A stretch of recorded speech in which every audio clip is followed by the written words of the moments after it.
ओम सजात्म स्वरूप परम गुरु परम कृपाणु देव पूज्य पप्पा जी और सर्व ज्ञानियों का आशीर्वाद लेकर हम आज का सत्संग आरंभ करते हैं। जो भी सुने उसे गहराई से समझे और आत्मसात करे। जो भी आत्मसात होगा वही साथ में आएगा। इसलिए सत्संग में एक चित्त से एक ध्यान से जुड़ना बहुत ही जरूरी है, क्योंकि जितना उपयोग सत्संग में रहेगा उतना ही सत्संग का लाभ और फायदा होगा। क्योंकि मन और चित्त हमेशा भटकते ही रहते हैं। जैसे बोलते हैं ना, भटकती आत्मा। एक्चुअली भटकती आत्मा से ज्यादा भटकता मन और चित्त है। मन इधर उधर भटकता है और चित्त आकुल व्याकुल रहता है। बराबर है ना। आप देखिए, हमारा मन हमेशा इधर उधर भटकता रहता है और चित्त आकुल व्याकुल यानी कि चिंता, फ्यूचर के बारे में सोचता रहता है और पास्ट की यादों के अंदर में, पास्ट और फ्यूचर के बीच में चित्त घूमता रहता है। तो हमें मन को और चित्त को भी शांत करना है। तो ये जब तक शांत नहीं होते, यानी कि उनका तो प्रकार यानी कि उनका गुण ही है भटकना, तो जितना हो सके हमें उससे डिटैच होना है। तो डिटैच कैसे होना है? तो डिटैच होने का मार्ग है ज्ञाता दृष्टा बनना। आपके मन में बहुत सारे विचार आते हैं और आएंगे ही, और बहुत सारे उल्टे सीधे विचार आते हैं। तो हमें तभी अपने आप से कहना है कि मैं ये विचार से भिन्न हूं, ये विचार मेरे नहीं हैं, ये मन के या कर्म जनित विचार है। मेरा एक कजिन जो कि कैंसर में गुजर गया, तो उसके, वो जब भी हार्डली 35 ईयर्स का होगा, उसको मुंह का कैंसर हो गया। और हम पापा जी के पास में उसको लेके गए, तो पापा जी ने पूछा कि तुम पान, तंबाकू, गुटखा ये सब खाते हो? तो उसने कहा नहीं। और वो एकदम ही सीधा साधा सा, बोलते हैं ना, लड़का था। शादी हो चुकी थी, उसकी डॉटर, यंग डॉटर थी। तो उसको कैंसर हुआ। ऑब्वियसली जब ये ऐसी कोई भयानक बीमारी आती है तो फिर हम चारों तरफ इधर उधर जाते हैं और उसका कुछ ना कुछ उपाय ढूंढते हैं। तो बहुत सारे उन्होंने मेडिकली तो ट्राई किए, फिर आदमी थक जाता है, हार जाता है। तो हम लोग उसको पापा जी के पास मिलाने के लिए लेके गए थे। तो पापा जी ने तभी उसको यही पूछा कि ऐसा क्यों हुआ, तुम ये सब खाते पीते भी नहीं हो। क्योंकि क्या होता है, नॉर्मली अगर आप सिगरेट तंबाकू ये सब करते हो, व्यसन, तो फिर आपको ये कैंसर होने के चांसेस बहुत बढ़ जाते हैं। बट इस केस में तो ऐसा था भी नहीं। तो पापा जी ने उसी को पूछा ऐसा क्यों हुआ फिर। तो उसने ही जवाब दिया कि मेरे कर्म के कारण, कि मेरे ऐसे कर्म होंगे इसीलिए मुझे कैंसर हुआ ना, वो भी इतनी यंग एज में। तो फिर उसने एक चीज कहा कि मुझे पापा जी बहुत सारी चिंता होती है। किसकी चिंता होती है उसको? क्योंकि उसकी वाइफ और एकदम 5-7 साल की उसकी बेटी होगी उस समय। तो उनकी बहुत चिंता होती है। तो मेरे मन में वही विचार बार बार घूमते रहते हैं। तो पापा जी ने तभी एक चीज जो कही, जो मुझे शायद मैंने पहले भी शेयर की हुई है, कि पापा जी ने कहा कि आपको मन को कहना है या आपके विचार को कहना है कि मैं ये विचारों से सहमत नहीं हूं। देखो, नॉर्मली हम क्या होता है ना, दूसरे के विचारों से सहमत नहीं है ऐसा हम कहते हैं, लेकिन हम हमेशा अपने विचारों से तो सहमत रहते हैं। लेकिन जब ये आत्मा की जागृति या एटलीस्ट जागृति के मार्ग पे चलने लगते हैं और उस समय अगर हम ज्ञाता दृष्टा भाव में आने लगे, तो तभी हम हमारे विचारों को और आत्मा को यानी अपने आप को कुछ समय के लिए, हर समय तो नहीं बट कुछ समय के लिए अलग कर सकते हो। या विचार हो जाने के पश्चात हम मुझे ख्याल आता है, अरे मेरे मन में ऐसे क्यों विचार आ गए। तो उस समय पापा जी ने जैसे उसको बताया मेरे कजिन को कि कहना है कि मैं ये विचार से मैं सहमत नहीं हूं, या विचार जो मन में आए हैं मैं उससे सहमत नहीं हूं।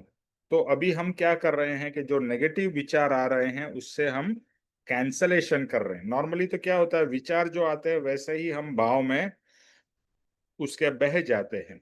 बट यहाँ पर इसको सेपरेशन की बात है कि मैं अलग विचार अलग, यानी मैं अलग और मन अलग। देखो ज्ञानियों ने क्या कहा है, मन बहुत ही सूक्ष्म से सूक्ष्म चीज है, और मन जो है वो चेतन और जड़ को कनेक्ट करती है। मन चित जो अंतस्करण कहते हैं, वो चेतन यानी आत्मा और जड़ ये शरीर, उसको दोनों को कनेक्शन करने वाला ये मन। देखो आपके मन में कुछ विचार आता है या भाव आता है चित्त में, तो हम वो करते हैं, राइट। खाने के भाव आए तो फिर मन से इंस्ट्रक्शन आती है वाया ब्रेन, और बॉडी की एक्शन होती है। तो यहाँ पर यानी बट रियलाइजेशन आगे जाते हुए ये होता ही है कि मन अलग है और आत्मा अलग है। लेकिन नॉर्मल सिचुएशन में मन के विचार से ही आत्मा जुड़ा रहता है। आप देख लीजिए, बहुत ही ऑब्जर्व करिए कि आप जो मन में विचार आ रहे हैं वैसे ही आपके भाव हो रहे हैं, यानी मन और आप इतने जुड़े हुए हैं कि बॉडी से भी ज्यादा मुझे लगता है कि आत्मा मन से जुड़ा हुआ। हम कहते हैं कि शरीर से मैं जुड़ा हुआ हूं, लेकिन शरीर से ज्यादा हम लोग मन से जुड़े हुए हैं। मन के विचार से साथ ही हमारा प्रवाह चलता रहे। लेकिन जिस समय आप अपने आप को मन से अलग कर सकोगे, if not for a long time, for some time, तो आप अपने आप को और आपके विचारों को अलग देख सकोगे। और मेडिटेशन का भी यही फिलॉसफी है कि जो भी विचार आते हैं उसको रोकना नहीं है, उसको जस्ट देखना है, ऑब्जर्व करना है।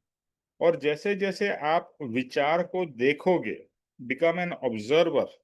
नॉर्मली क्या होता है, जो विचार आते हैं उसके ऊपर में और हम उसको फीडिंग करते हैं, वो विचार को और फीड करते हैं। यानी कि कोई नेगेटिव भाव आया तो और उसके अंदर में हमारे भाव जुड़ते हैं, यानी उसको और हम बढ़ देते हैं, उसको और प्रोत्साहन देते हैं।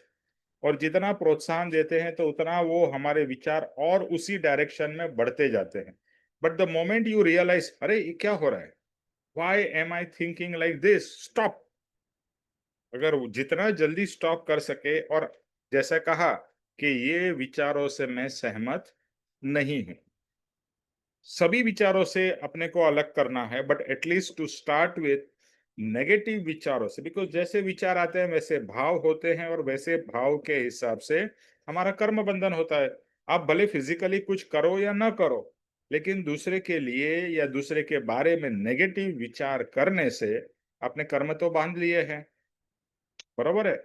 तो विचार बहुत ही सूक्ष्म और बहुत ही पावरफुल चीज है। इतनी सूक्ष्म चीज है कि आप पकड़ने जाओ तो तभी दूसरा विचार आएगा, फिर तीसरा विचार, यानी विचार को या मन को पकड़ना बहुत ही मुश्किल है। लेकिन जैसे जैसे आत्मा की दशा बढ़ती जाती है तो ज्ञानी अपने विचार को भी पूरी तरह से कंट्रोल कर लेते हैं, और ऐसी भी दशा में आ जाता है कि जब भी वो चाहते हैं तभी विचार मन करता है। आज के दिन में हमारा मन हमें कंट्रोल कर रहा है। हमारा मन, और मन के द्वारा इंद्रियों को जो प्रोत्साहन मिलता है उससे हमारा जीवन चल रहा है। अब देखिए, आपका पूरा जीवन एक मन, और मन कंट्रोल किसको कर रहा है, इंद्रियों को। तो ये जो भी पूरा कंट्रोल है मन और इंद्रियों के हाथ में है। लेकिन जब ये आत्मा जागृत होता है तभी आत्मा मन को कंट्रोल करता है। और जब ये मन को कंट्रोल करता है तो ऑटोमेटिकली इंद्रिया भी कंट्रोल में आती है। इसके लिए आपने भगवत गीता में देखा होगा कि उसका कोई भी गीता का जो मेन पिक्चर है वो क्या दिखाते हैं कि कृष्ण सारथी है, अर्जुन है, और कृष्ण की लगाम 5 घोड़े हैं, और पांचों घोड़े की जो लगाम है वो कृष्ण के हाथ में है। यानी कि जब भी आपका आत्मा कृष्ण यानी कि जागृत हो जाता है, परमात्मा स्वरूप हो जाता है, या एटलीस्ट उस दिशा में बढ़ता है, तो आप मन को कंट्रोल कर सकते हो। और मन को कंट्रोल किया तो सभी चीज कंट्रोल में आ जाती है, यानी पांचों इंद्रिया, यानी जो घोड़े दिखाते हैं रथ के घोड़े, वो 5 घोड़े एक्चुअली सिंबॉलिक है। वो 5 इंद्रियों को सिंबलाइज करते हैं। 5 इंद्रियों को कंट्रोल करने वाली जो लगाम है वो मन है। और मन एक बार आत्मा के कंट्रोल में आ जाए तो आप समझ लीजिए पूरी बाजी जीत गए। इतना पावरफुल है। तो मन के विचारों को देखना और जानना और ऑब्जर्व करना हर समय। ये मन एक ऐसी चीज है, कांस्टेंट चलते रहती है। आप मुझे बताइए, आप किस समय निर्विचार रहते हैं? ऐसी कोई भी एक पल भी है कि जब भी आपके अंदर में विचार न हो? It will not be there. अगर आप थोड़ा भी, मेरे को एक पर्सन मिले तो बोलते हैं मुझे तो विचार ही नहीं आते, यानी उनको तो पता ही नहीं है कि उनके अंदर विचार चल रहे हैं। आप देखिए, आप कुछ भी काम कर रहे होंगे तभी भी विचार रहेंगे, आप कुछ नहीं कर रहे हैं तभी भी विचार रहेंगे, आप सोते रहेंगे तभी भी विचार चलते हैं। यानी कि ये मन नॉन स्टॉप, नॉन स्टॉप उसकी चाल चालू है। तो मन को कंट्रोल करना इजी नहीं है, डिफिकल्ट है। बिकॉज मन को सभी ज्ञानियों ने बंदर के निमेश साथ, भाई, sorry, I have to leave, हाँ, सॉरी। No no problem. तो मन को सभी ज्ञानियों ने बंदर के साथ में, मरकट यानी बंदर के साथ में कंपेयर किया है कि जैसे बंदर इधर से इधर छलांग मारता है। देखो, आप बंदर को आप देखोगे तो कभी एक जगह पे स्थिर नहीं बैठ सकता है बंदर।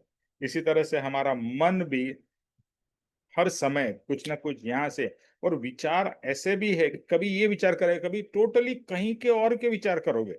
यानी ऐसा लगता है कि अरे कहाँ। निमेश भाई, I am sorry, I have to leave, sorry. हाँ हाँ, yes yes yes Urmil, no issues. हम्म।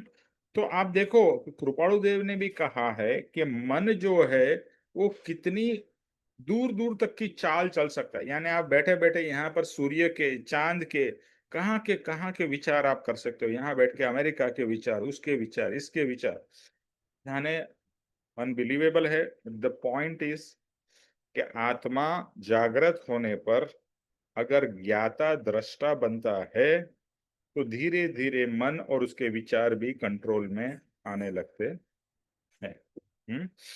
तो बस प्रभु से यही प्रार्थना करनी है कि हर समय मैं ऑब्जर्वर रहूं, यानी कि ज्ञाता और दृष्टा। अपने जीवन में भी जो हो रहा है उसका भी मैं ऑब्जर्वर बनूं। एक तो हम दूसरे के जीवन में जो हो रहा है उसके ऑब्जर्वर बनते हैं, लेकिन अपने जीवन के हम ऑब्जर्वर नहीं बनते। वहां पर हम कर्ता बन जाते हैं। आज तक हम कर्ता बने रहे हैं कि मैंने किया, मैं, यानी कि अहम भाव और ममत्व भाव। तो कर्ता भाव के कारण कर्म का बंधन होता है। और ज्ञानी अकर्ता भाव से सब कुछ करते हैं। अकर्ता भाव यानी कि कर्म का उदय के हिसाब से वो अपना जीवन का निर्वाह चलता है उनका। और वो कर्म के उदय में जुड़ते नहीं है, लेकिन कर्म को पूरा करते हैं। दैट इज अ वेरी, मतलब वो एक ट्रिक है, या ज्ञानी की ऐसी दशा है कि सब कुछ करते हुए भी वो कुछ नहीं करते। और हम बहुत कम करते हुए भी ऐसा बहुत सारा एहसास अपने आप को और दूसरे को दिलाते हैं, मैंने ये किया, मैंने ये किया, मेरे कारण, मेरे कारण। यानी कि हम इतने भ्रम में हैं। एक्चुअली तो आपका जीवन, यानी मेरा और आपका जीवन ऑलरेडी डिसाइडेड है। कर्म के कारण हमारा जीवन पूरा डिसाइडेड है कि हमारे जीवन में कल क्या होने वाला है, 6 महीने बाद, साल के बाद, कभी हमारी मृत्यु होने वाली है। Everything is decided, pre decided. By whom? By karma. और कर्म का कर्ता कौन है? तो आप स्वयं हो। तो एक्चुअली आपके जीवन के, यानी के फ्यूचर के निर्माता आप स्वयं ही हो। आपने जैसे कर्म किए हैं उस हिसाब से आपका जीवन का स्टोरी बना है। इसके लिए कहा जाता है कि जिस समय बच्चे का जन्म होता है उसी समय उसकी मृत्यु ऑलरेडी डिसाइडेड है। कितने साल जिएगा, उसका जीवन में क्या क्या होने वाला है, किससे उसकी शादी होगी, कौन उसके बच्चे होंगे, everything is kind of decided. अगर जो चीज होने वाली है तो उसके अंदर में कर्ता भाव क्यों करना। लेकिन अहंकार के कारण और ममत्व के कारण हम कर्ता भाव करते हैं। मैंने किया, मैंने मेरा परिवार, मैंने मेरा बिजनेस, मैंने मेरा ये कर्ता भाव। अरे तेरे नसीब में ये परिवार था, तेरे नसीब में ये बिजनेस होने वाला था, तेरे नसीब में ये जॉब था, तेरे नसीब में ये डिग्री थी। Everything was there. आप ऑब्वियसली आपने मेहनत तो करनी है, लेकिन बहुत सारी चीजों के लिए हम कितनी सारी मेहनत करते हैं फिर भी वो फलीभूत नहीं होता है। हम सबका एक्सपीरियंस होगा कि कितने हमने प्लानिंग किए, कितने हमने ख्वाब देखे, वो सब पूरे ही नहीं हुए, और जो चीज नहीं सोची थी वो हो भी गई। तो व्हाट द पॉइंट इज कि सॉल्व कर्माधीन। इसके लिए ज्ञानी क्या करते हैं कि जो हो रहा है उसके एक बहाव में चलते हैं। मुझे तो यही समझ में आता है कि ये एक नदी के जैसा है। हमारा जीवन कैसा है? एक नदी के जैसा है। यानी नदी कभी भी आपने देखी, देखो कैनाल होती है ना, वो तो आपने मैन मेड है, वो एक स्ट्रेट लाइन में जाती है कैनाल। लेकिन नदी कभी भी सीधी नहीं जाती है, कभी ऐसी जाती, कभी ऐसी जाती, कभी ऐसा। और ऐसा तो एक जगह पे है कि गंगा उल्टी जाती है, रिवर्स। इसके लिए कहा जाता है उल्टी गंगा। बनारस के उधर में उल्टी गंगा है। यानी कि नदी कभी भी सीधी नहीं चलती है, वो टेढ़ी मेढ़ी चलती चलती अल्टीमेटली समुद्र को मिलती है। तो हमारा जीवन भी कभी सीधा नहीं चलता है। जीवन में भी उतार चढ़ाव, turns and twist and what not. हर एक के जीवन में ऐसा कोई भी व्यक्ति ना हो कि जिसके जीवन में टर्न्स एंड ट्विस्ट एंड, बोलते हैं ना, अच्छा समय बुरा समय ना आया, ऐसा कोई भी व्यक्ति नहीं। अच्छा समय भी आता है, बुरा समय भी आता है। So our life is driven like a river. अभी the only thing is, river की तो एक दिशा है। अब रिवर को सीधा तो नहीं चला सकते हो, उसकी जो दिशा है वैसे ही जाएगी रिवर या नदी का पानी। तो हमारा जीवन भी वैसा ही है। तो जैसे नदी की राह है, वैसे हमारा जीवन जैसे जाता है, यानी कि जो चल रहा है हो रहा है, just enjoy that journey, go with that journey, just बहाव में चलते जाओ।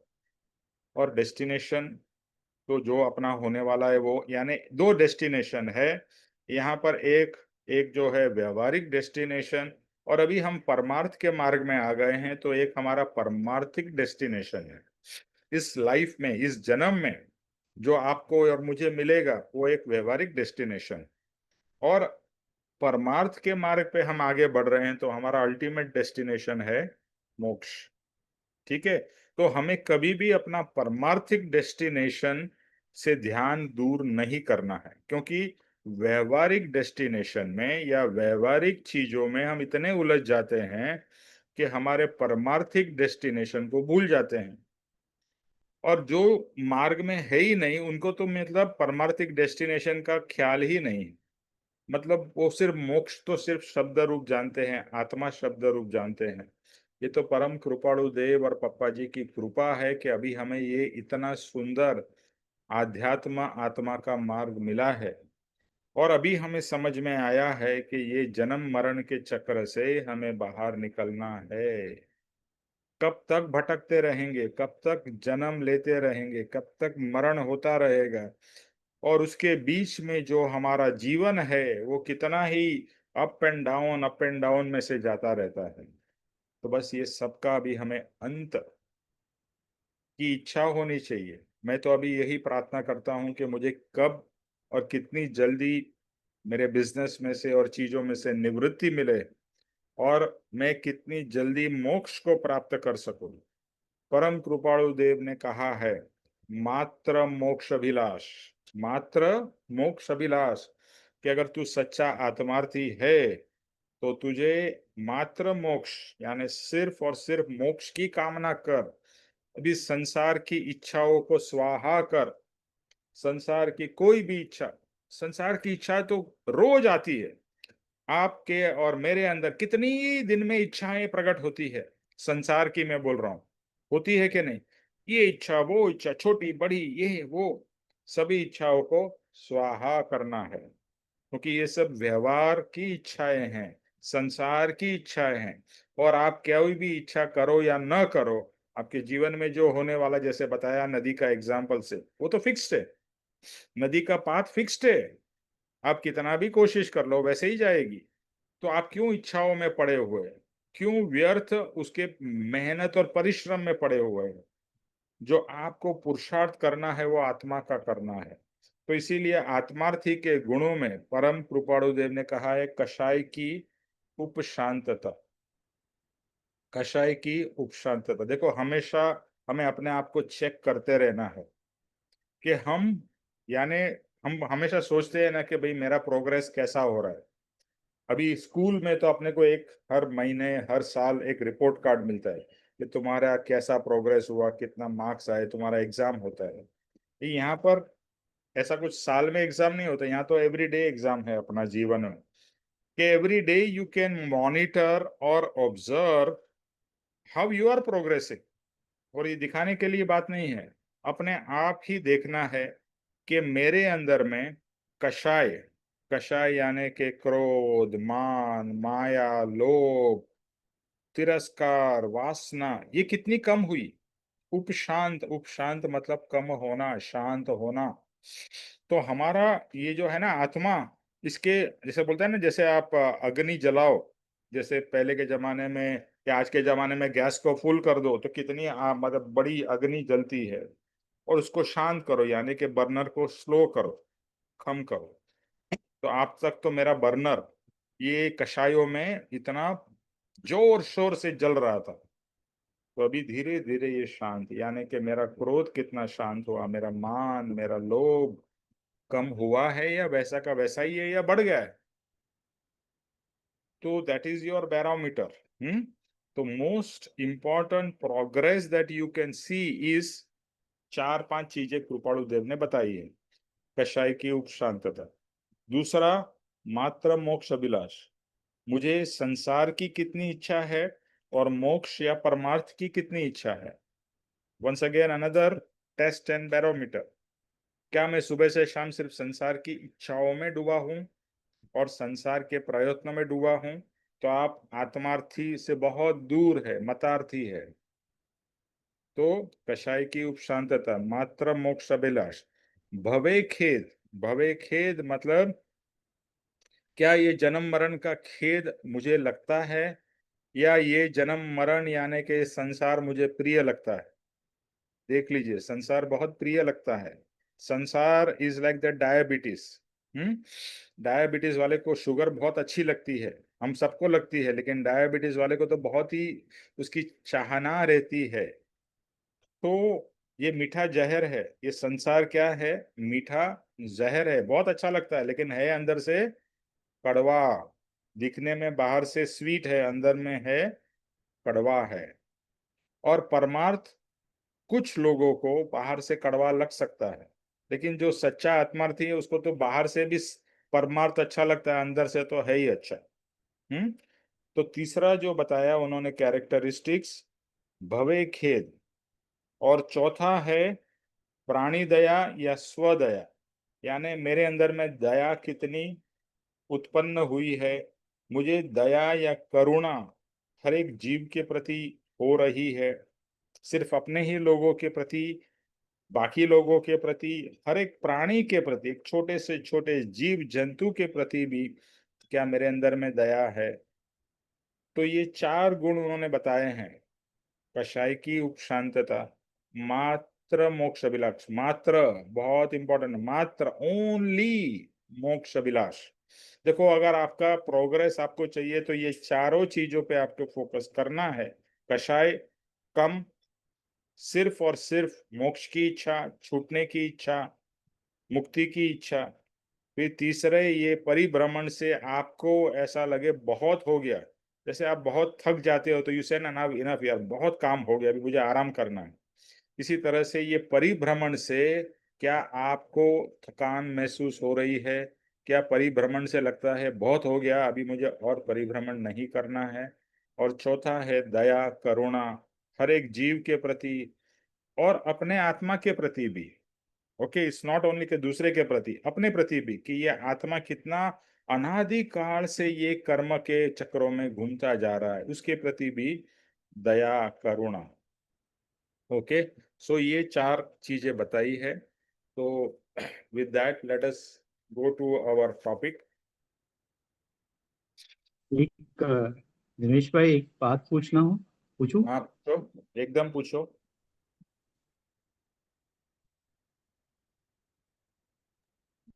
ये अभी आप यू नो यू नो और पेट जो था, तो ऑलमोस्ट 7 साल चल रहा था उसका, अच्छा खासा था, बराबर है ना? और सडनली उसकी आपका डेथ वॉइस, होगी मानिक मेरा मानिक जो। आपका वॉइस वॉइस क्लियर नहीं हाँ, है। हाँ, अभी फिर से बोलो। जो मेरे घर में जो पेट था, हम्म। वो डॉग जो था, वो अभी 7वां साल उसका चल रहा था। और हम्म। सडनली उसका अचानक देहांत हो गया एक्चुअली। बराबर है।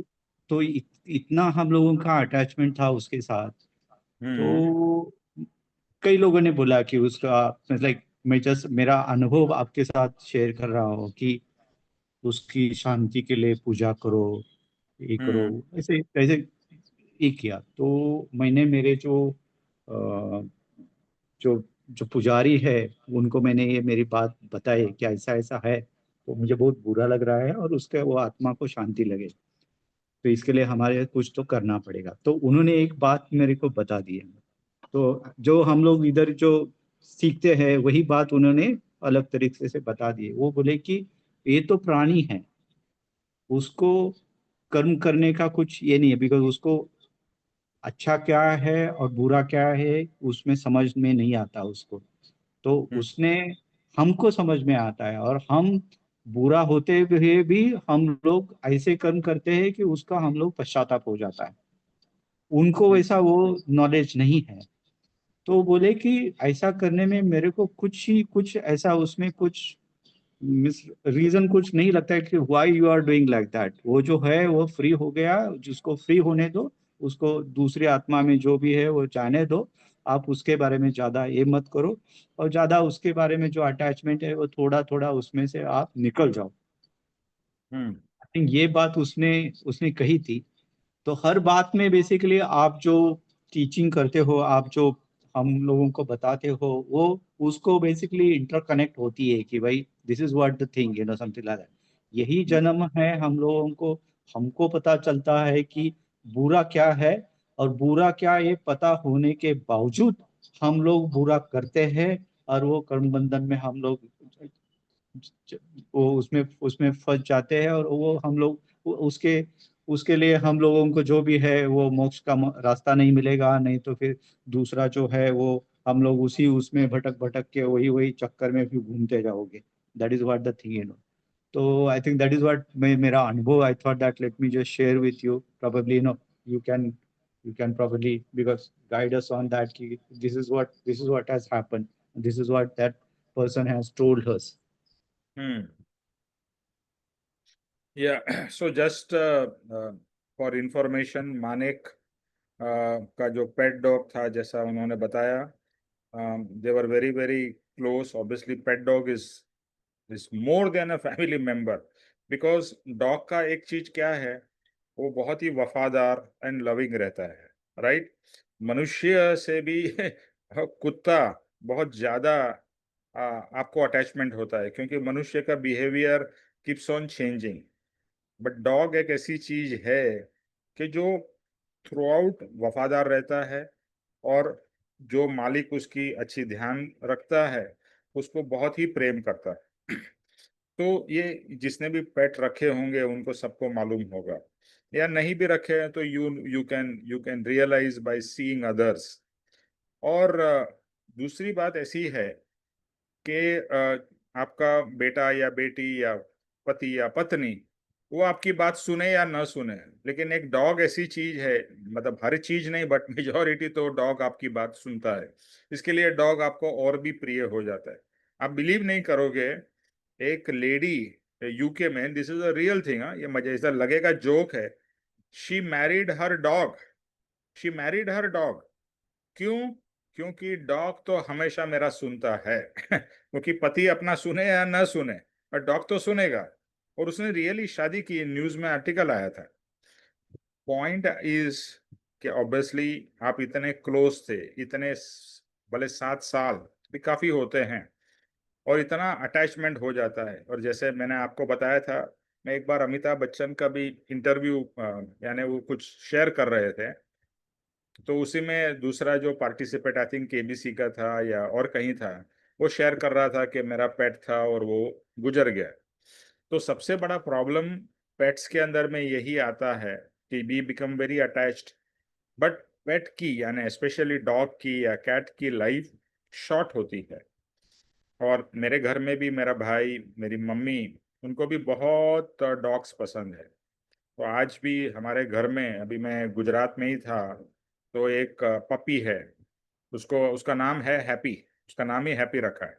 बट वो यंग, मतलब छोटा सा 6-7 महीने का होगा, इधर उधर भागता रहता है, ये वो, मतलब पूरा धमाल मचाता रहता है।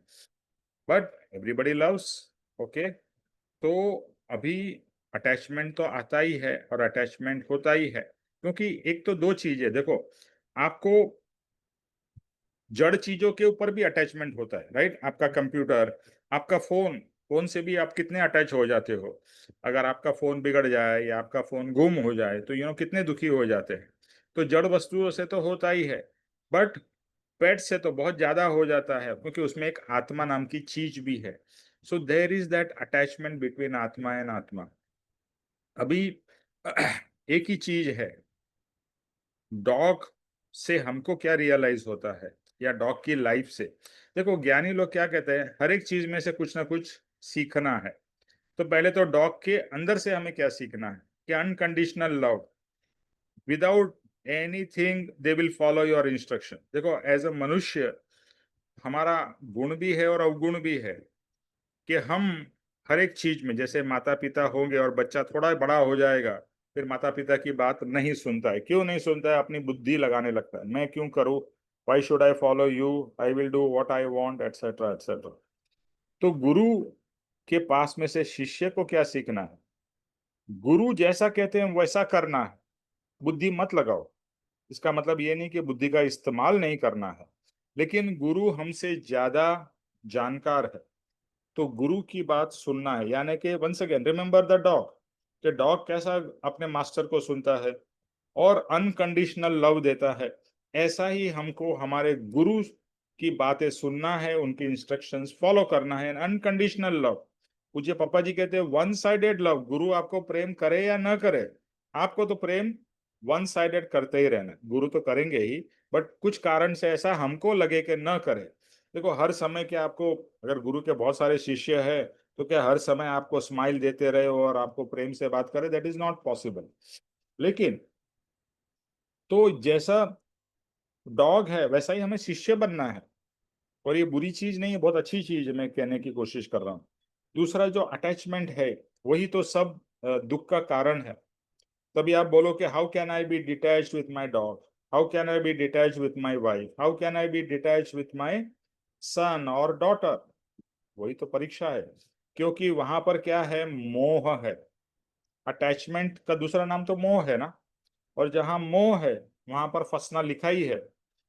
तो प्रेम भी करो और डिटैचमेंट भी हो, ये चीज इस मार्ग से आपको मिलती है। तो इसका मतलब ये नहीं कि उसके प्रति प्रेम नहीं, प्रेम तो भरपूर, बट नो अटैचमेंट। सो ये जो है ना, love without attachment, that is supreme love, supreme, okay. और अभी भी आपका और जो ये डॉग का जो कनेक्शन है, वो आगे रहने वाला है, क्योंकि आपका ऋणानुबंध उसके साथ में बहुत ही स्ट्रांग है। तो आज वो इस जन्म में डॉग था, फ्यूचर में अभी क्या बना होगा, मे बी मनुष्य, मे बी और कोई जानवर, मे बी स्वर्ग में भी गया होगा।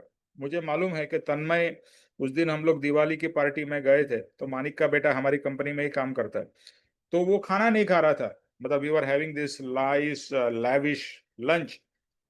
तो वो बोल रहा है कि no, I don't feel like eating, how can I eat all this good things when my dog is not there.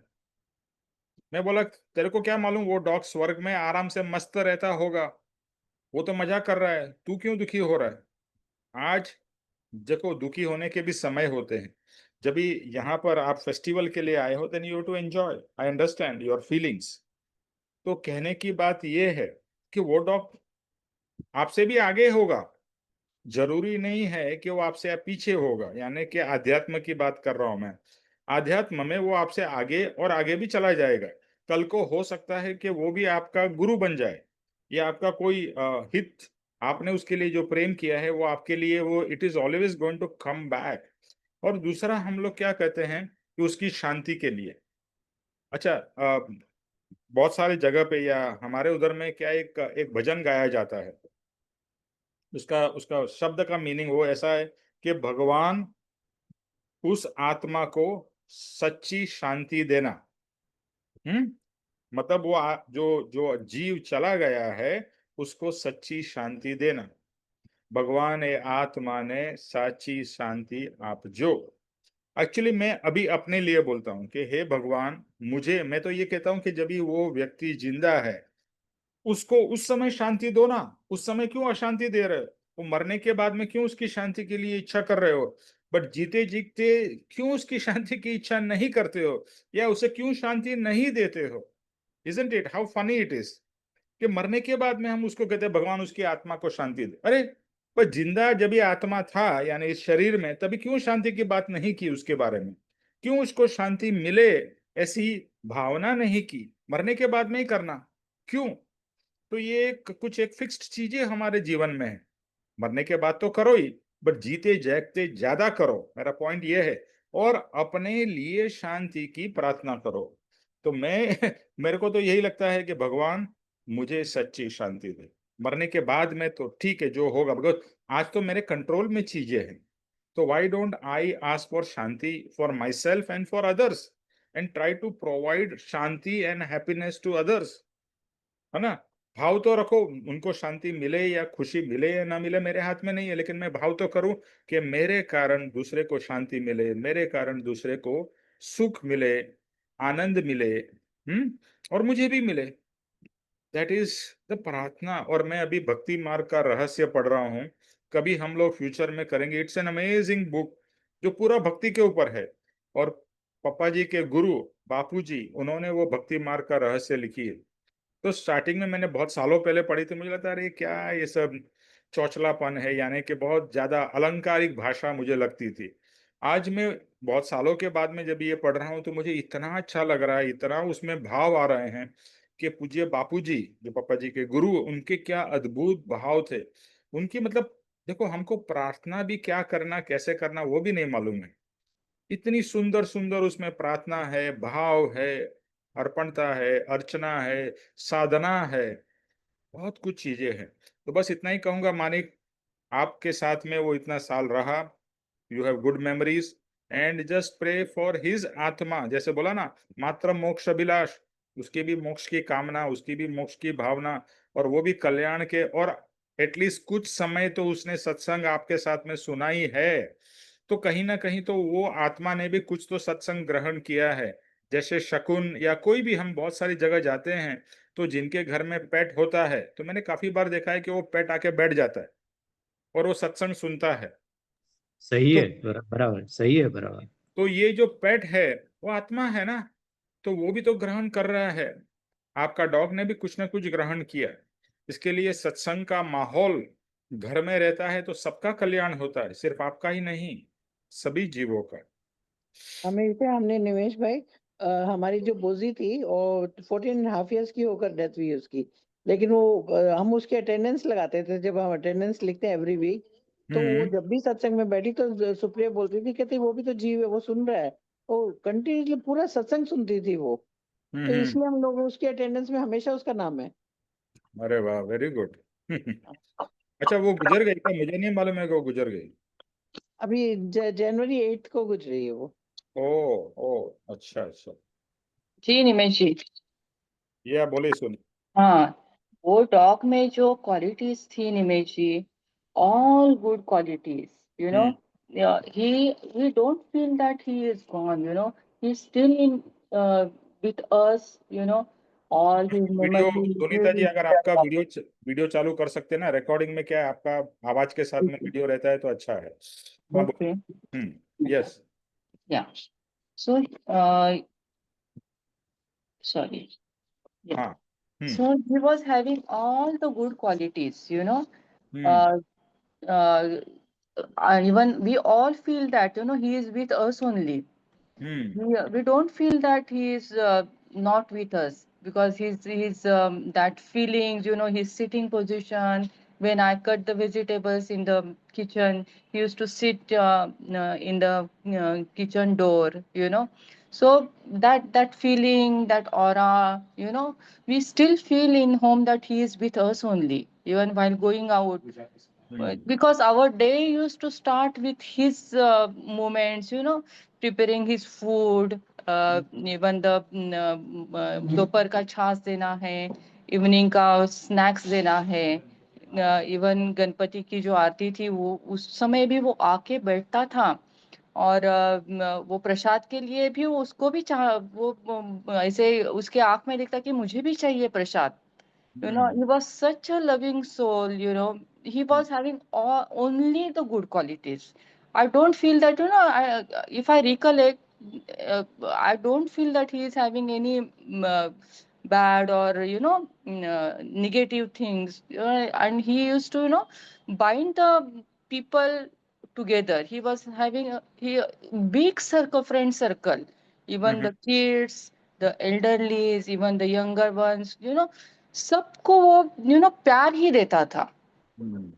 Even if you see, look at his face, eyes, you know, always happy to receive love, to give love, you know. I don't feel that, you know, he's gone somewhere else. He's with us only.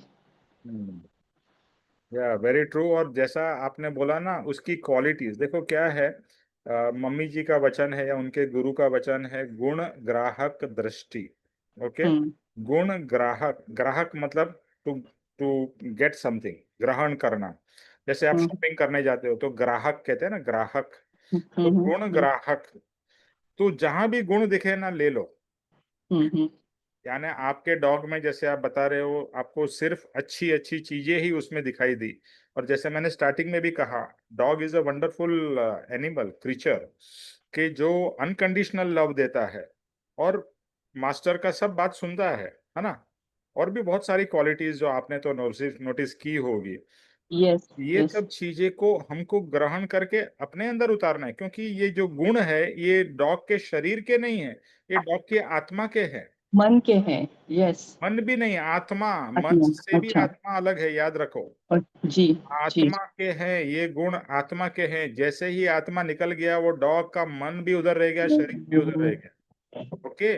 तो ये आत्मा के गुण है। पापा जी क्या कहते थे, कोई भी गुण है ना, आप किसी के भी देखो ना, अल्टीमेटली वो आपको आत्मा के ही लगेंगे, अगर आप प्रॉपरली देखोगे तो।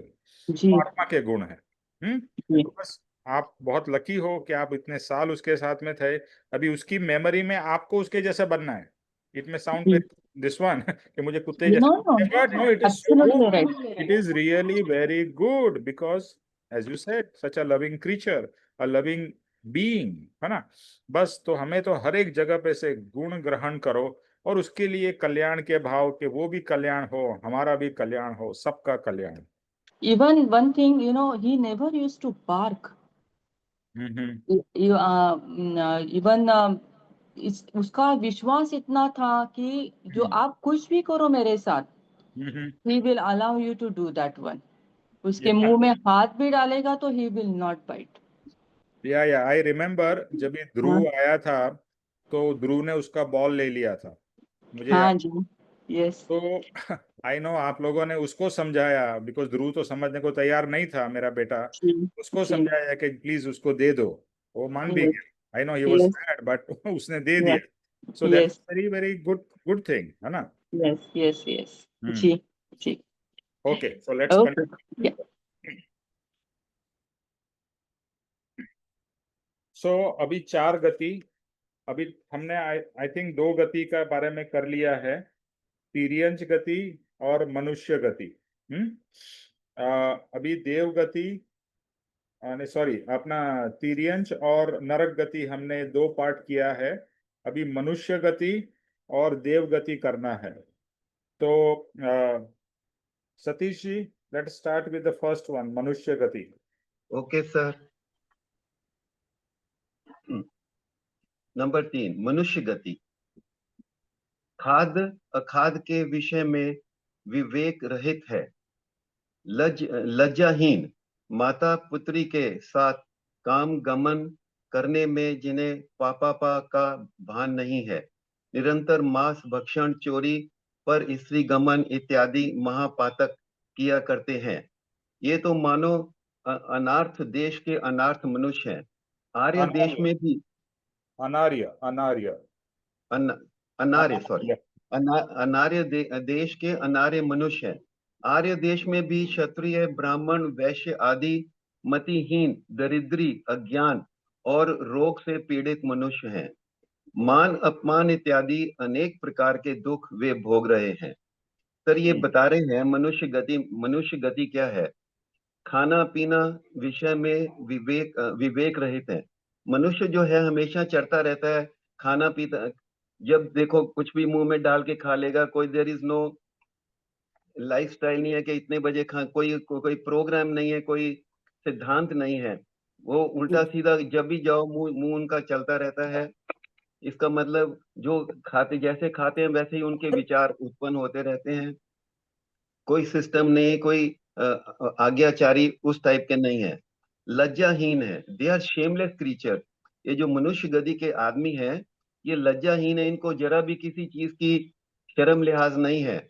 माता पुत्री के साथ काम गमन करने में जिन्हें पापा का भान नहीं है, वो अपनी माँ से या पुत्री से या पर स्त्री से संभोग या करने की भी उनको मतलब दे आर शेमलेस क्रीचर्स।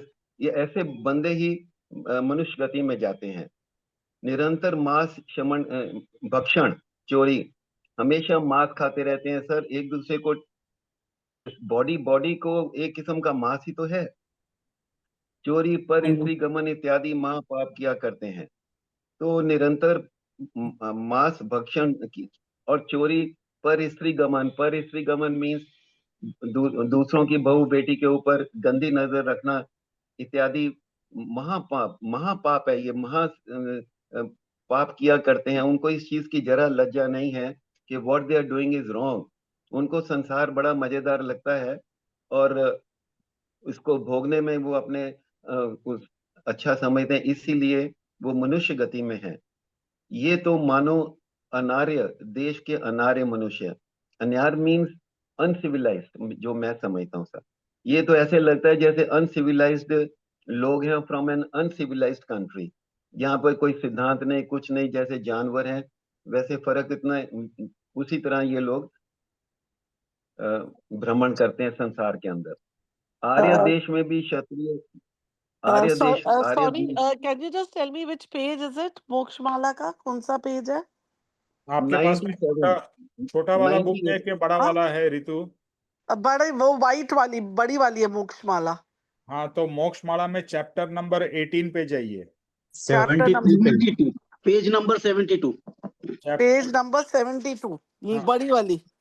बड़ी वाली में 73 पेज मेरे इसमें है। देखो, हाँ वही मैं बोल रहा हूँ, आप चैप्टर नंबर 18 पे जाइए ऋतु। चैप्टर नंबर 18 मोक्षमाला का, उसमें लिखा है 4 गतियां। 72, पेज नंबर 72। ओके, ओके 73 जो भी आता है। हाँ, 4 गति, ठीक है, थैंक यू। उसमें तीसरा है मनुष्य गति के बारे में बोल रहे हैं। हाँ, ठीक है, ओके, कंटिन्यू सतीश जी। ये तो मानो अनार्य देश के अनार्य मनुष्य हैं। मतलब वो उनका संसार में इस तरीके का बिहेवियर है कि लगता है ये अनसिविलाइज्ड लोग हैं, किसी अनसिविलाइज्ड कंट्री से, देश से आए हैं। आर्य देश में भी क्षत्रिय, ब्राह्मण, वैश्य आदि मतिहीन, दरिद्री, अज्ञान और रोग से पीड़ित मनुष्य हैं। आर्य देश में मीन्स एक सिविलाइज्ड सोसाइटी के अंदर भी ये क्षत्रिय, ब्राह्मण, वैश्य आदि मतिहीन, ऐसे ऑल्दो ये सभी ऊंची श्रेणी के लोग हैं, ऊंची जाति के लोग हैं, परंतु मन से ये लोग बिल्कुल नॉनसेंस हैं, दरिद्री, अज्ञान और रोगों से पीड़ित हैं, और इसीलिए ये तरह तरह के रोग, जैसे नरकी जीव होते हैं सब, तरह तरह के रोग इनको लगे हुए हैं। मान अपमान इज्जत की इनको कोई फिक्र नहीं, क्या चीज सही है क्या गलत है, मान अपमान की उनको कोई फिक्र नहीं है, और इसीलिए ये हर प्रकार के दुखों को सहन करते हैं। फिर इसके बाद आई सब देवगति। नहीं, वो बाद में करेंगे। पर बोलो, सतीश जी, वैर, सतीश अभी द्वेष, अभी नहीं करेंगे। शोक, मत्सर, काम, मद, शुदा इत्यादि। जी सर, मेरा ये मनुष्य गति के जो लोग हैं, ये हमें संसार में ये नरक इसीलिए भोग रहे हैं क्योंकि ये अपनी बुद्धि का इस्तेमाल नहीं करते, और लोभ, क्रोध, मोह, माया, उसी जंजाल में फंसे हुए हैं निरंतर। दूसरों को तंग करना, छीना झपटी, माँ बेटी की इज्जत नहीं करना, हर को गलत निगाह से देखना, और ऐसा लगता है कि अनसिविलाइज्ड है, इसीलिए और फिर मरने के बाद इनको भोगना पड़ता है। ये जो पाप करते हैं इनको भोगना, इसलिए ये लोग इस मनुष्य गति से नहीं निकल सकते। मैं तो यही समझाऊं सर। ओके, यहाँ पर परम कृपाणु देव ने मनुष्य गति यानी जो मनुष्य है उसको दो डिवीजन में किया है, एक आर्य देश के मनुष्य और अन आर्य देश के। अभी भी ऐसा माना जाता है, लेकिन उस समय में जो भारत और भारत खंड उसको आर्य प्रदेश माना जाता है और आज भी माना जाता है, और जो बाकी जो प्रदेश है जिसको हम वेस्टर्न सिविलाइजेशन कह सकते हैं उसको अन आर्य प्रदेश कहा जाता है, अनार्य। तो इसका डेफिनेशन ऐसा क्यों है? तो अनार्य प्रदेश, तो वहां पर मैं भी यूएसए में रहा हूँ, बाकी चीजें में बहुत सारी उनकी प्रोग्रेस है, लेकिन बहुत सारी चीजों में वो लोग बहुत ही हमसे नीचे हैं। यहाँ ऊंच नीच की बात नहीं हो रही है, बट कल्चर की बात हो रही है। तो पहले तो अनार्य देश में लोगों को भेजते भी नहीं थे, क्योंकि अनार्य देश में जाओगे तो आप बिगड़ जाओगे। अभी अनार्य देश में सतीश जी आप भी यूएस गए हैं और बाकी लोग यूएस या वेस्टर्न गए होंगे, तो पहले तो आप क्या देखते हैं कि वो लोग कुछ भी खाते हैं, यानी जैसे वेस्टर्न कंट्रीज में तो सुबह से उनका नॉनवेज चालू हो जाता है। ब्रेकफास्ट में भी अंडा तो खाते ही हैं, बट बाकी वो और मीट और बीफ, और सुबह से लंच, ब्रेकफास्ट, लंच, डिनर, कोई भी ऐसा नहीं है कि जहां पर वो मांस भक्षण ना करते हो। और आपको मालूम है जैसे चाइना जैसा देश, तो वहां तो वो लोग हर कोई चीज खा जाते हैं, कीड़े मकोड़े जो मिले वो भी खा जाते हैं। तो वो उतना देखो, एक जमाने में और आज भी है, हमारा भारत बहुत ही एडवांस सिविलाइजेशन था। अनफॉर्चुनेटली जो गुलामी हमने भुगती है उसके कारण पूरा देश हमारा रिवर्स डायरेक्शन में चला गया है, ये मुस्लिम यानी मुगल्स और क्रिश्चियंस, ब्रिटिशर्स के कारण। इसके लिए पहले तो भारत को सोने की चिड़िया कहा जाता था, बिकॉज यहाँ पर बहुत ही समृद्धि थी, समृद्धि और कल्चर बहुत ही एडवांस था। इवन आज भी आप देखो, हमारा डांस फॉर्म या हमारा म्यूजिक या हमारी दूसरी सब कलाएं जैसे पोएट्री या वो सब बहुत ही एडवांस, जो हमारी सब भाषाओं की जो मातृभाषा कही जाती है Sanskrit, it's an extremely well advanced language. तो ये सब चीजें भारत में थी, तो उसको आर्य प्रदेश कहा जाता है। तो पहले हम देखते हैं अनार्य प्रदेश। तो अनार्य प्रदेश में क्या है कि खाद्य यानी कि कुछ भी खाते हैं, विवेक रहित, जो अच्छा जो बुरा सब चीज खा जाते हैं, जैसा जानवर के, जैसा सतीश जी ने कहा वैसा ही। लज्जाहीन, वहां पर आप देखिए तो कितना ही मतलब अलग अलग स्त्री के साथ में वो लोग का संभोग चलता है, और कितनी बार वो लोग शादी करते हैं, डिवोर्स करते हैं। तो ये सब उनके लिए तो बहुत ही कॉमन है। फिर माता पुत्री और अलग अलग मतलब संभोग वो लोग करते हैं, और मांस भरण, चोरी, परस्त्री गमन, यानी कि जो भी आप समझ लो। अभी तो वो लोग पहले से ज्यादा सिविलाइज्ड हुए हैं, जो 200 साल 500 साल या 1000 साल पहले तो वो लोग काफी अनसिविलाइज्ड थे, हम लोग सिविलाइज्ड थे। अभी हम लोग उल्टा अनसिविलाइज्ड हो गए और वो लोग सिविलाइज्ड हो गए हैं, लेकिन अंदर से बाकी ये सब चीजों में तो वो अभी भी अनसिविलाइज्ड जैसे ही हैं। तो इत्यादि यानी ये अनार्य देश के अनार्य मनुष्य है। अभी आर्य देश, लेट्स से भारत, अभी भारत में हमने क्या देखा, जात पात, है ना। तो पहले तो अपना पूरा हिंदू राष्ट्र ही था, पहले मुसलमान या क्रिश्चियनिटी थी ही नहीं, हमारे भारत में सिर्फ हिंदू था या बुद्ध था, फिर सिख आया। तो उसमें जो जात पात का जो प्रदूषण हो गया, जात पात जो बनी थी वो कुछ एक पर्पस के लिए बनी थी, लेकिन उसमें क्षत्रिय ब्राह्मण फिर वैश्य यानी जो बिजनेस वाले हैं, और जो निचले जिनको शूद्र कहा जाता है, उनको तो बहुत ही बुरी तरह से ट्रीट किया जाता था। उनको दरिद्र, उनको पढ़ने को भी नहीं मिलता था, मंदिर में आने को अलाउड नहीं था, यानी बहुत तरीके के अत्याचार ब्राह्मणों ने और क्षत्रियों ने और दूसरे लोगों ने किए हैं। तो ये जात पात में, एक दूसरे के साथ में मारा मारी में, और अज्ञान से और रोग से पीड़ित मनुष्य है। तो मनुष्य में सबसे बड़ा जो दोष है मनुष्य का, वो है मान का। उसको मान की बहुत रहती है। जैसे अभी हम डॉग की बात करते हैं, डॉग को इतना मान, यानी कि दूसरे कोई भी जानवर को शायद मान अपमान का कोई इतना फर्क नहीं पड़ता है, लेकिन मनुष्य को मान अपमान का बहुत ही यानी हमारा ईगो बहुत ही बड़ा है। तो इसके लिए मान, और मान न मिला यानी मान का ऑपोजिट अपमान हो गया, तो हमें तो बहुत ही पीड़ा होती है। आपको कोई भी मान न दे तो भी पीड़ा होती है, और अगर आपका कोई अपमान कर दे तो हो आपको तो ऐसा लगेगा कि आपका तो शरीर के टुकड़े टुकड़े कर दिए। तो हम अपमान सहन नहीं कर सकते हैं, और अपमान किसी ने भी अगर हमारा किया है तो जिंदगी भर उसको याद रखते हैं, और उसको मौके आने पर उसको नीचा दिखाना या उससे बदला लेने के भाव निरंतर रहते ही है। इसके लिए परम कृपाणु देव ने कहा, अगर मान ना होता था तो यहाँ पर ही मनुष्य का मोक्ष हो जाता, बिकॉज मनुष्य में समझदारी बहुत है, लेकिन समझदारी हम उल्टी दिशा में यूज करते हैं, जिसको कहते हैं ना कि शाणा नहीं डेढ़ शाणा है, ओवर स्मार्ट। तो हम मनुष्य कैसे हैं, ओवर स्मार्ट। और मनुष्य दूसरे जानवरों से कहीं बदतर है। आज आप देखिए, ये जो पूरा पृथ्वी की जो हालत की है, कोई जानवरों ने नहीं की है, मनुष्य ने की है। इतना पोल्यूशन, इतना मतलब हमने पूरा ये जो पृथ्वी है इसकी वाट लगा के रखा दी है, यानी पूरी तरह से उसको निचोड़ दिया है, उसको पूरी तरह से उसके हर एक मिनरल्स और हर एक चीज को सक करके, यानी बाद में कुछ रहेगा ही नहीं, वो बंजर पृथ्वी हो जाएगी। इसके लिए अभी हम मून को देख रहे हैं और दूसरे जगह पे जाके वहां पर माइनिंग और ये सब करने की सोच रहे हैं।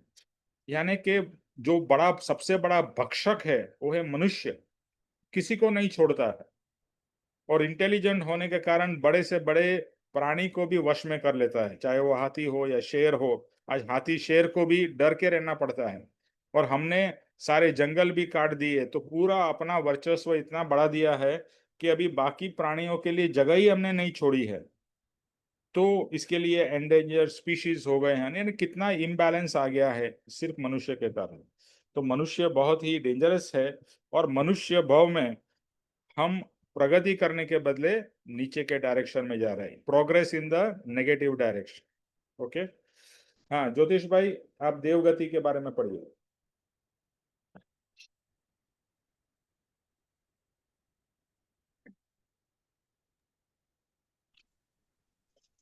जय सद्गुरुदेव वंदन।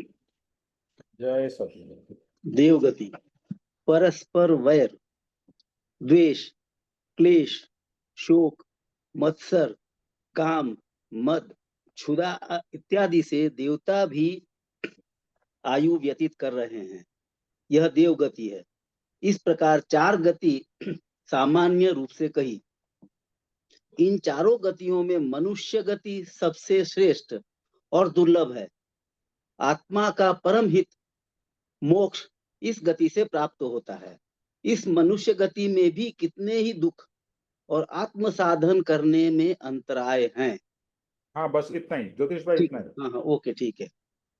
तो देव गति जनरली हम लोग बोलते हैं देवता देवता, और आज भी कई हम लोग देवता की ही पूजा करते हैं, मतलब देवता से अपने को फल मिले, तो देवता के पास जो है वही फल मिलेगा।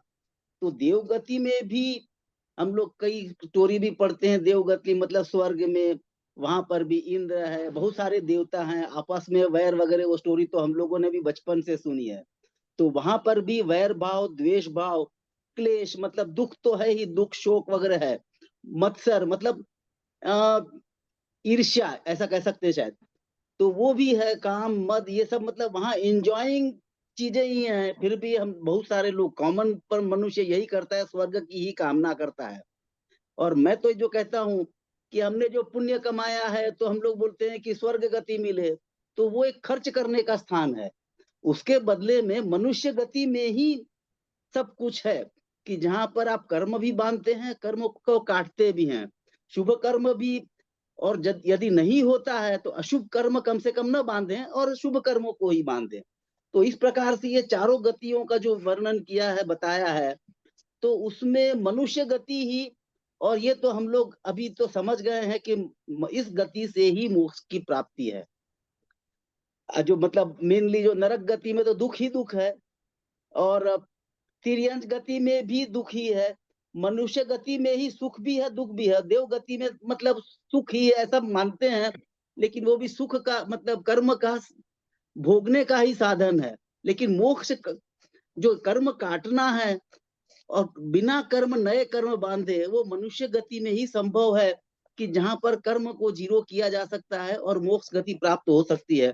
तो इस दृष्टिकोण से अभी हमने जो समझा है, मतलब इसी दृष्टि से मनुष्य गति ही श्रेष्ठ है। तो ये चारों गतियों का जब वर्णन किया है, तो उसमें आप थोड़ा सा बराबर देव गति के बारे में और कंपैरिजन बता सकते हैं। अभी देवगति की बात करते हैं। तो देवगति में यानी कि स्वर्ग, हम लोग तो क्या कहते हैं ना, कोई भी गुजर जाता है तो हम लोग क्या कहते हैं, स्वर्गवासी हो गए, स्वर्गवासी हो गए, यानी कि हम समझते हैं स्वर्ग में जाना दी बेस्ट है, व्यवहार से दी बेस्ट है, क्योंकि वहां पर स्वर्ग में सुख ही सुख है। लेकिन सुख होते हुए भी वहां पर भी आत्मा पीड़ित है। क्यों पीड़ित है? क्योंकि वहां पर भी वैर है, ईर्ष्या है, एक दूसरे के प्रति देखो, अभी आज के दिन में आप लेटस से अंबानी, अडानी, या यूएस में देखे तो Bill Gates and Elon Musk, उनके पास में इतना पैसा है, इतना पैसा है कि 700 पीढ़ी भी खा सकती है, इतना पैसा है। पर फिर भी क्या वो लोग सुखी है? नो। उनको नंबर 1 बनना है। तू नंबर 1 बन गया, अभी मैं नंबर 1 बनूं, यानी वही दौड़ में लगे रहते हैं। यानी जो पैसा या वैभव है उसको वो लोग एंजॉय नहीं कर पाते हैं। हमको लगता है कि भैया आज के दिन में स्वर्ग तो हमने यहाँ से तो हम देख नहीं पाते हैं, लेकिन जो so called Ambanis and Adanis और टाटाज एंड बिरलास, हमें लगता है वो तो बहुत ही पैसे वाले हैं, यानी उनके पास में नौकर चाकर, यानी वैभव की कोई कमी ही नहीं है, जो पहले जमाने में राजा महाराजा के पास थी। तो स्वर्ग गति में उससे भी कहीं गुना ज्यादा सुख और वैभव है, फिर भी वो लोग दुखी है। ये मत समझिए कि मैं स्वर्ग में चले जाऊंगा तो सुखी हो जाऊंगा। हाँ, बाह्य चीजें आपको बहुत मिल जाएंगी वहां पर। तो ऐसा कहा जाता है कि वहां पर वो जो भी जीव है, वो जो शरीर ऐसा मिलता है कि आप उसमें अनंत प्रकार के भोग भुगत सकते हो, आपकी उम्र ही नहीं होती है। तो मतलब भोग भुगतने की पूरी सुविधा है, लेकिन फिर भी वो जीव दुखी है। क्यों दुखी है? क्योंकि वहां पर भी कंपटीशन चलती है, मैं उससे आगे बढ़ूं, उसकी कोई दूसरा आगे हो जाता है तो उसकी ईर्ष्या होती है, ये होता है। तो और फिर काम, मद, ये सब, यानी कि कितना भी मिले, देखो तृष्णा जो चीज है ना, वो कम होती ही नहीं है। तृष्णा ऐसी चीज है जो कभी भी, जिसकी भूख मिटती ही नहीं, कितना भी मिल जाए। तो देवगति मिलने के बाद भी तृष्णा तो चालू रहती है, यानी इच्छाओं का अंत नहीं होता है, सब कुछ होते हुए। तो देवगति होते हुए भी मनुष्य ने, आत्मा वहां पर दुखी है। अभी 4 गति की जो बात की है, उसमें से सभी लोग, सभी ज्ञानी कहते हैं मनुष्य गति उत्तम है। क्यों उत्तम है? क्योंकि नरक में दुख दुख दुख ही है, स्वर्ग में सुख सुख सुखी है। देखो जब भी आपके जीवन में बहुत सुख होता है ना, तभी आप दूसरे को भूल जाते हो, है ना। आप जब भी दुखी होते तभी भगवान को याद करते हो, अपने गुरु को याद करते हो या दूसरे को याद करते हो। लेकिन सुख में सुमिरन करे ना कोई, दुख में सुमिरन करे सब कोई, कबीर जी कहते हैं। जो सुख में करे तो दुख काहे को होय।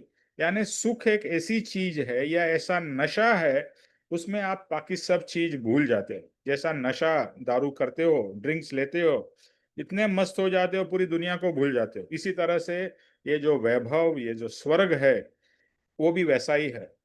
अति सुख बहुत ही डेंजरस, क्योंकि उसमें मनुष्यों को, या सॉरी उस समय स्वर्ग में या पृथ्वी पे जो मनुष्य के पास में सब कुछ है, वो इतना अहंकार से भर जाता है, उसको लगता है आई एम द ग्रेटेस्ट। वो सबसे बड़ा पतन का कारण है। तो स्वर्ग में भी सुख होते हुए भी अंदर में दुख है, बाह्य सुख है अंदर में दुख है। तीर्यंश सॉरी अपना नरक में तो बाहर भी दुख है अंदर भी दुख है। तीर्यंश में दुख दिखता ही है अपने को, चाहे कोई भी। देखो आप अगर पेट्स को छोड़ दो, आपके घर में पेट है, आपने उसका ध्यान रखा है, लेकिन बाहर में जो गली का कुत्ता है, या गली में यानी के बाहर में जो पशु पक्षी जंगल में रहते हैं, वो बहुत ही दुख सहन करते हैं। क्या उनके पास में एयर कंडीशन घर है? क्या रहने के लिए कल बारिश आएगी, धूप आएगी, ठंडी लगेगी? क्या ब्लैंकेट है उनके पास में? कुछ नहीं है। They don't have anything, totally at the mercy of the nature. इसीलिए कितने जीव जंतु ये सब मर जाते हैं। अभी हम यूएस में थे तो 6 महीने तक बिलो 0 डिग्री जहां हम रहते थे। Can you imagine, below 0 degrees. हम तो अंदर मस्त हीटेड अपार्टमेंट में रहते थे, हीटेड हाउस में रहते थे, जहां टेम्परेचर 23 डिग्रीज होता था, बाहर तो माइनस में था। तो अभी वो जो जीव जंतु है सब मर जाते थे, बिकॉज एक्सट्रीम विंटर। कहाँ से वो लोग अपने आप को प्रोटेक्ट कर सकेंगे? मेजॉरिटी मर जाते थे। तो ये जो तिर्यंज गति है, वहां तो मतलब बहुत खाना कभी मिलेगा। देखो तिर्यंज गति में दो ही उनकी वो रहती है कि मुझे कहाँ से खाना मिलेगा, नंबर 1, और दूसरा मैं दूसरे का खाना ना बन जाऊं। ये दो ही भाव निरंतर चलते रहते हैं, यानी खाना और दूसरा काम भोग।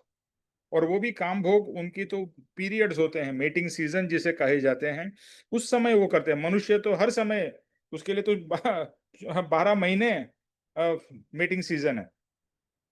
तो मनुष्य गति, अभी मनुष्य गति, तो मनुष्य गति में दो चीज बहुत पॉसिबल है। आप एक्सट्रीम में जा सकते हो, यानी आप सबसे भारी से भारी कर्म बांध सकते हो, या सबसे अच्छे से अच्छे कर्म से मुक्त होके मोक्ष गति प्राप्त कर सकते हो। क्योंकि यहाँ पर बुद्धि है, यहाँ पर सुख दुख का बैलेंस है। जैसे बताया, अति सुख भी कुछ नहीं कर सकते हो, अति दुख में भी आप कुछ नहीं कर सकते हो। लेकिन जब इस सुख दुख का बैलेंस है जो मनुष्य गति में है, कि थोड़ा सुख है थोड़ा दुख, कभी खुशी कभी गम, तो वो आपको बैलेंस रखता है। बैलेंस में रहने से वो एक फायदा होता है कि भाई आप बहुत हवा में नहीं उड़ जाते हो। आपको भी रियलाइज होता है, दुख आता है, मेरे को भी तकलीफ हो रही है, तो दूसरे की तकलीफ भी आप समझ सकते हो। और सबसे इंपॉर्टेंट यह है कि यहाँ पर बुद्धि है, मन बहुत ही शार्प है यहाँ पर। और यहाँ पर आप विचार कर सकते हो, समझ सकते हो, सब भाषाएं पढ़ सकते हो। क्या कुत्ते को आप कितना भी सिखाओ, क्या वो भाषा सीख सकेगा? नहीं सीख सकेगा। तो ये सब बेनिफिट्स मनुष्य में है। इसके लिए आत्मा का परम हित, जो कृपाणु देव ने लिखा है, मोक्ष इस गति से प्राप्त होता है। इस मनुष्य गति में कितने ही दुख और आत्म साधन करने में अंतराय हैं, फिर भी मनुष्य गति होते हुए भी आप देखिए मेजॉरिटी मनुष्य आत्मा साधना नहीं करते हैं, है ना। आपने कितने ही लोगों को बोला होगा सत्संग में आओ, सत्संग में, और कुछ लोग आते भी हैं लेकिन थोड़ा टाइम के बाद में फिर से निकल जाते हैं, टिक नहीं पाते हैं। क्योंकि जब तक उनकी वैसी दशा ना हो या उनका वैसा पुण्य का उपार्जन ना हो, तब तक वो सत्संग में आएंगे नहीं, या आएंगे तो टिकेंगे नहीं, और टिकेंगे तो बढ़ेंगे नहीं। देखो सब चीज जरूरी है, सत्संग मिलना, सदगुरु का मिलना, फिर उसमें जुड़े रहना, टिके रहना, कि इसमें भी अप्स एंड डाउन्स आएंगे। देखो आप आध्यात्म के मार्ग में ऐसा सीधा ऊपर ही जाओगे ऐसा तो है ही नहीं, इसमें भी ups and down share market के जैसे आते रहेंगे। पर टिके रहना बहुत जरूरी है। आई ऑलवेज टेल एवरीबॉडी, तुम आगे जाओ न जाओ, पीछे भी चले जाओ, दशा के पॉइंट ऑफ व्यू से ट्रेन से मत उतरो। तुम समझो यहाँ से दिल्ली ट्रेन में जा रहे हो, कभी ट्रेन बीच में रुक गई, कभी कुछ कारण से रिवर्स में भी आ गए, तो क्या आप ट्रेन से उतर जाते हो? नहीं, आप बैठे रहते हो कि भाई चलो लेट है तो लेट है, लेकिन पहुंचेंगे तो सही, ट्रेन तो दिल्ली पहुंचाएगी। इसी तरह से आगे हो पीछे हो, ट्रेन से मत उतरो, यानी कि टिके रहना बहुत ही जरूरी है। इट्स अ बहुत इंपॉर्टेंट गुण है। मैंने कितने ही लोगों को दिखा है जो शुरारंभी मतलब शुरुआत में तो ऐसे पागल के जैसे करेंगे, ऐसा लगेगा कि हो ये तो कितना स्पीड में आगे जाएगा। मीन्स कितना स्पीड में क्या, कितना स्पीड में आगे बढ़ता है, कितना स्पीड में से बाहर भी हो जाता है।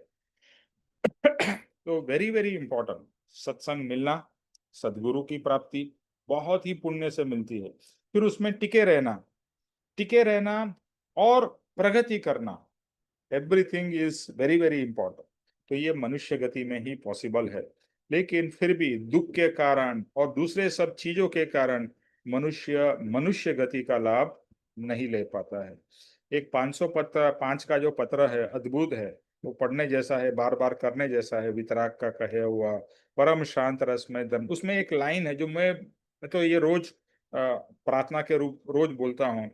उसमें एक है कि हे जीव, इस क्लेश रूप संसार से विराम पाम, कुछ विचार प्रमाद छोड़ के जागृत हो, वरना रत्न चिंतामणि जैसा ये मनुष्य देह निष्फल हो जाएगा, वेस्ट हो जाएगा। क्या कह रहे हैं? ये संसार कैसा है? कृपाणु देव कहते हैं क्लेशमय। और क्लेश एक ऐसा शब्द है जो हिंदी में भी आता है और इंग्लिश में भी आता है। क्लैश, CLASH, क्लैश और क्लेश, है ना? दोनों का मीनिंग मोरलेस सिमिलर है। झगड़ा, क्लेश, तनाव, स्ट्रेस। तो क्या है हमारे जीवन में? यही तो सब है ना।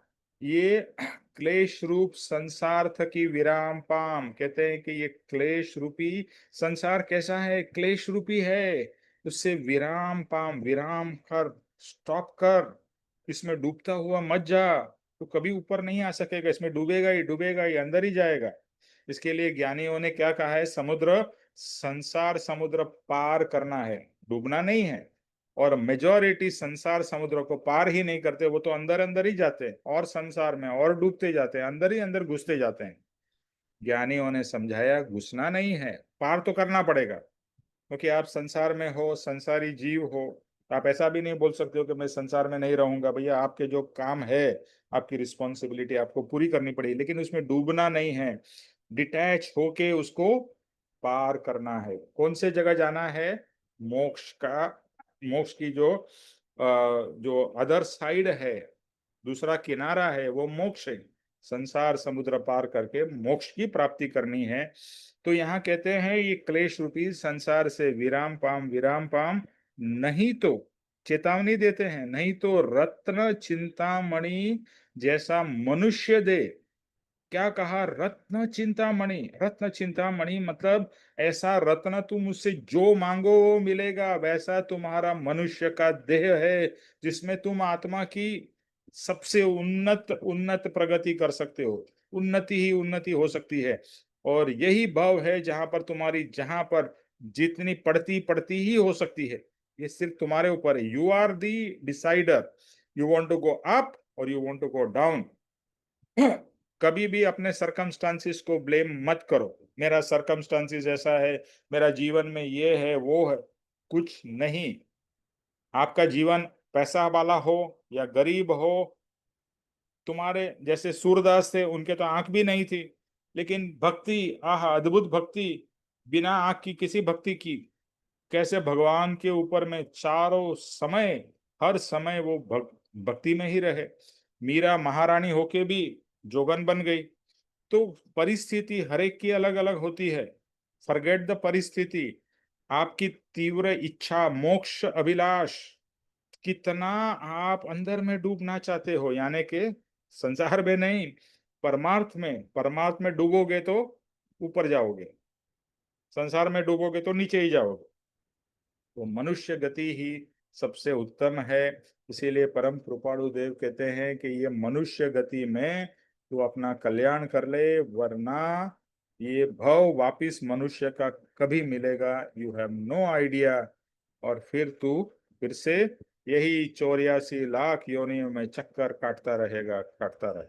ओके। तो आई थिंक आज हम लोग यहीं पर स्टॉप करते हैं। किसी को कुछ पूछना, ऐड करना?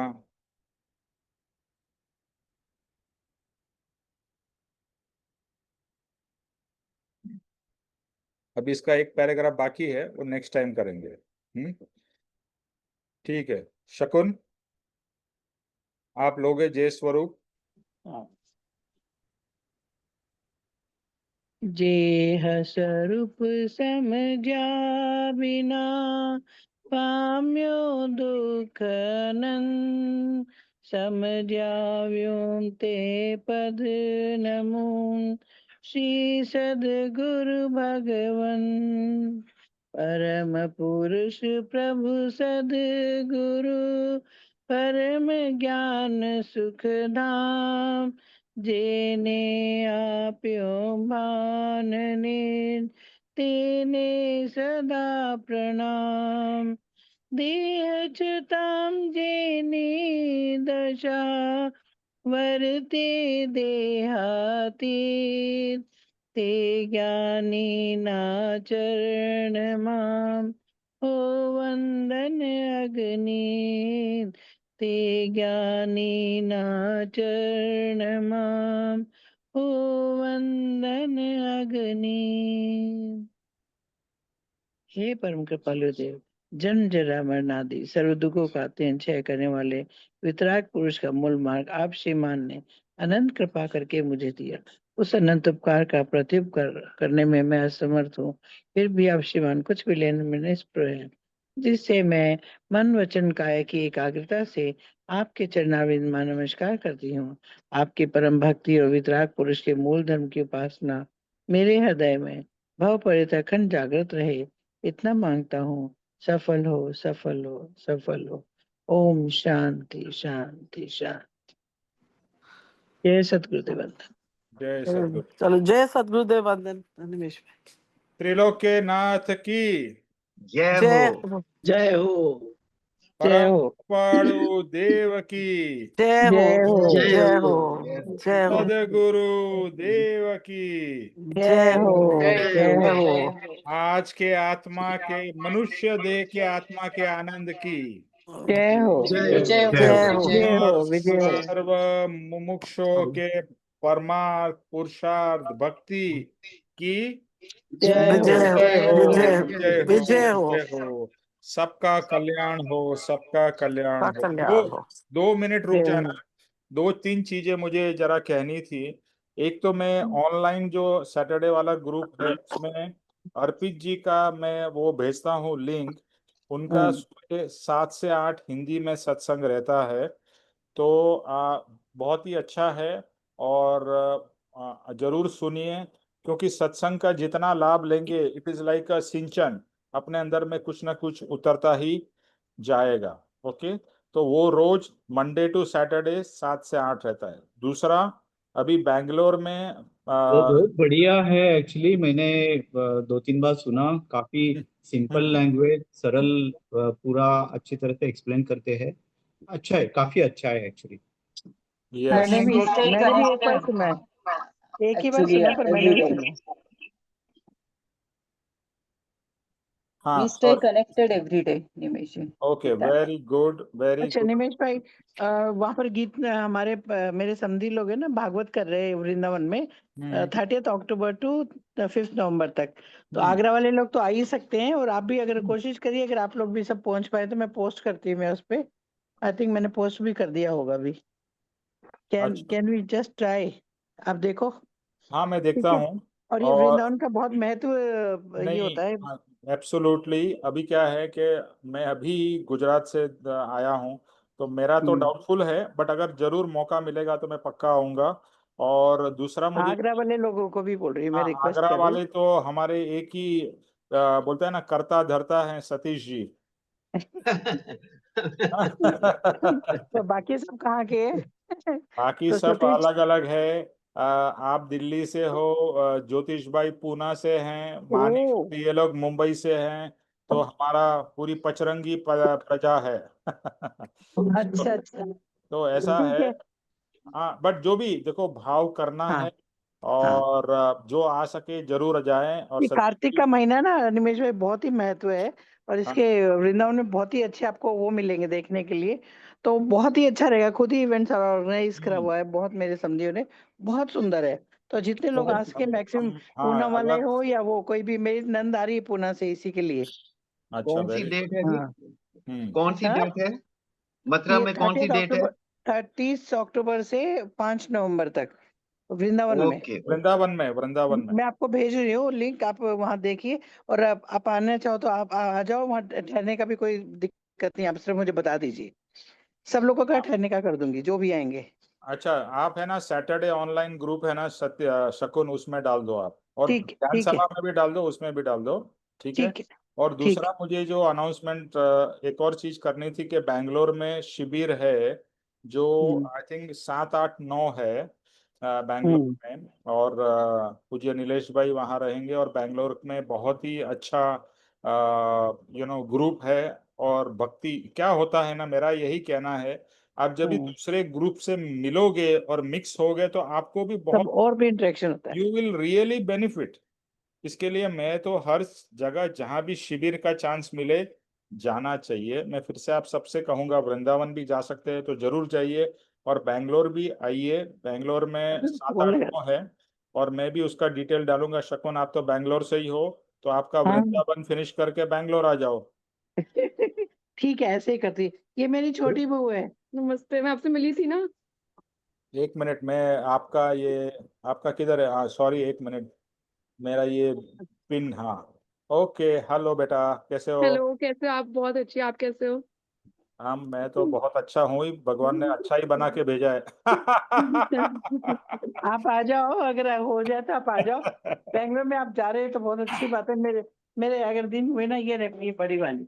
हाँ हाँ, अरे मैं सबको जानता हूँ शकुन, क्या मैं पहली अरे बार मिल रहा हूँ क्या? सही में नहीं, मैं सबको मिलवा रही हूँ कि सब अच्छा, जय तो बाकी सतगुरुदेव लोगों को वंदन मिला करते दो, बाकी लोगों को मिला। अच्छा। हैं। बाकी सब छोड़ दो, चलो अच्छा, और ओके बताइए। जी, चलो, ओके ओके। ठीक। वृंदावन में कौन है? वृंदावन में जो अमेरिका से आ रहे हैं, वो जो करने वाले हैं कथा, और हाँ, वो मेरे समधी लोग करा रहे हैं। अशोक जी करा रहे हैं, अशोक जी, पवन जी, ये 4 आप भाई हैं वृंदावन में मेरे। रहते हो? हाँ, मैं वृंदावन में रहूंगी ना, उस टाइम में 1 वीक नहीं, अभी रहूंगी मैं। रहते दिल्ली में है। यू नहीं, स्टे अब इन दिल्ली में हूँ। वृंदावन? नहीं, नहीं दिल्ली नहीं, रहते। रहती दिल्ली में हूँ। अच्छा अच्छा अच्छा, ओके ओके। और ठीक है वृंदावन में ना। कब है ये?